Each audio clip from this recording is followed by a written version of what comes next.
We've been exploring movement ideas of connection, relationships, like kind of humanness, bodies and beings.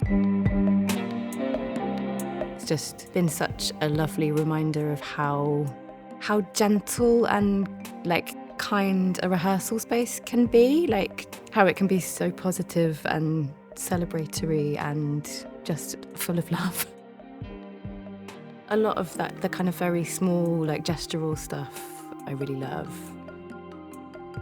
I love kind of flying and being moved at kind of all the holding and carrying.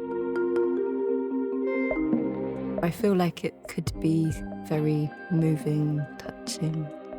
I'm excited to see what it